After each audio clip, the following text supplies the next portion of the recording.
semua, perkenalkan nama aku Suci Wulandari. Aku adalah mahasiswa Universitas Jambi, Fakultas Ekonomi dan Bisnis, Prodi Bisnis Digital. Nah, ini adalah tugas dari mata kuliah Digital Marketing dengan dosen pengampu Bapak Bambang Purnomo SEMM.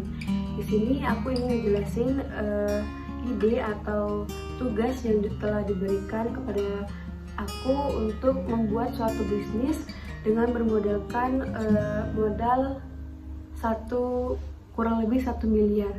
Baiklah, ini adalah salah satu contoh dari ide bisnis aku yang bernamakan Rubere. Nah, aku membuat Rubere ini bertujuan untuk mereka yang ingin melampiaskan kekesalan atau emosi yang mereka pendam untuk bisa melepaskan itu semua atau mengekspresikannya di Rubere ini. Yang dimaksud dengan Rubere ini sendiri adalah ruang berekspresi, di mana aku menyediakan tempat untuk mereka yang ingin meluapkan emosi atau keluh kesah mereka di dalam ruangan yang sudah kita sediakan seperti alat untuk melampiaskan emosi mereka. Kenapa aku membuat ini? Yang pertama itu adalah untuk tempat mereka yang ingin melampiaskan kemarahan atau kesedihan mereka. Jadi kita bisa memfasilitasi mereka satu ruangan yang bisa mereka pakai untuk mereka berekspresi. Lalu yang kedua itu supaya tidak terjadi hal-hal yang tidak diinginkan seperti tawuran antar mahasiswa atau pelajar, lalu seperti tindakan kekerasan dan hal-hal lain yang tidak diinginkan seperti bunuh diri atau yang lainnya. Terus yang ketiga itu menjadikan salah satu tempat penyelesaian permasalahan dari mereka yang mempunyai masalah. Lalu kenapa sih memilih ide bisnis ini? Tentunya ide bisnis ini aku buat sebenarnya adalah salah satu pengalaman pribadi aku, dimana saat aku situasi yang tidak bisa mengontrol emosi, aku bingung harus seperti apa dan kemana. Jadi aku memanfaatkan itu semua, membuat ini menjadi suatu tempat bagi mereka yang ingin meluapkan kekesalan, kesedihan mereka. Lalu yang kedua itu ada permasalahan, di mana setiap orang atau setiap manusia itu mempunyai masalah yang berbeda-beda. Jadi di sini kita menyediakan tempat untuk mereka bisa mengeluarkan semua unek-unek mereka atau mengekspresikan kekesalan mereka. Dan untuk daya saingnya sendiri yang aku ketahui itu baru ada 2 di Indonesia. Yang pertama ada di Jakarta Selatan yang bernamakan Temper Clinic. Lalu yang kedua itu ada di Jakarta Utara yang bernamakan Break Room. Lalu target pasarnya itu yang pertama ada anak remaja, di mana anak remaja ini banyak mengalami kegalauan atau permasalahan tentang tugas. Jadi mereka bisa melepaskan lelah dari masalah percintaan atau tugas-tugas yang mereka dapatkan. Lalu yang kedua itu ada dari pekerja, di mana pekerja ini mungkin lebih banyak capeknya karena di masalah pekerjaan, tugas yang diberikan sama atasan ataupun kesal dengan rekan kerja atau dengan teman sekantor mereka.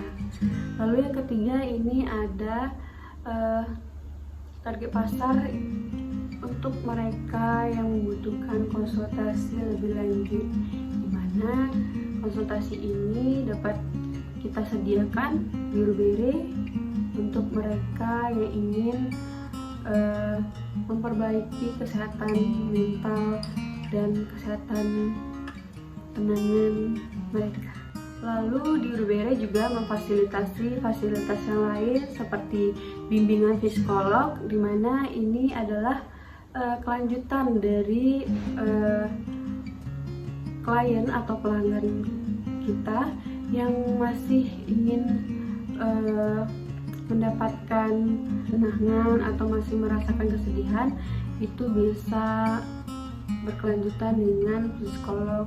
Lalu yang kedua itu ada terapi ketenangan, di mana terapi ketenangan ini kita menyediakan seperti yoga atau yang lainnya, atau terapi dari suasana baru. Lalu yang ketiga itu ada curhat rahasia, di mana setiap kita itu mempunyai masalah yang berbeda, tapi kalau kita cerita dengan orang sekitar atau teman dekat atau keluarga, itu mungkin kita masih merasakan hal yang menjanggal, karena tidak semua cerita bisa kita ceritakan kepada teman ataupun keluarga kita. Nah, di sini kita menyediakan tempat untuk mereka bercerita apapun yang mereka alami, kita bisa menampungnya dan menjaga itu semua. Ini adalah salah satu contoh logo dari Rubere.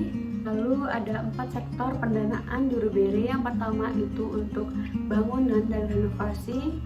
Di sini mengambil dana sekitar 500 juta. Lalu ada sumber daya manusia atau karyawan. Di sini mengambil dana 100 juta per bulan. Lalu yang ketiga ada properti atau alat dan bahan. Ini kita mengambil dana 50 juta per bulan. Dan yang terakhir itu untuk promosi. Promosi ini tergantung dari kita mempromosikannya melalui apa, bisa melalui promosi berbayar ataupun yang tidak berbayar. Nah, contoh dari promosi itu sendiri ialah dengan website. Nah, website ini berperan untuk menunjukkan profesionalisme dari perusahaan dan membantu konsumen mengetahui bisnis apa yang kita jalankan itu, dan promosi serta menghemat biaya dari promosi itu sendiri. Lalu yang kedua itu ada konten marketing, di mana konten ini merancang atau membuat konten untuk dibagikan ke pelanggan agar pelanggan tahu dan membuat pelanggan itu tertarik untuk membaca dan mengetahui tentang bisnis kita ini. Lalu yang ketiga itu pastinya dengan media sosial. Jasa digital ini merupakan platform di media sosial seperti Facebook, Instagram, Twitter, untuk minimalisir biaya yang akan dikeluarkan. Nah, tentunya ini akan meningkatkan brand dari perusahaan itu sendiri. Cukup sekian dari aku sampaikan terima kasih. Wassalamualaikum warahmatullahi wabarakatuh.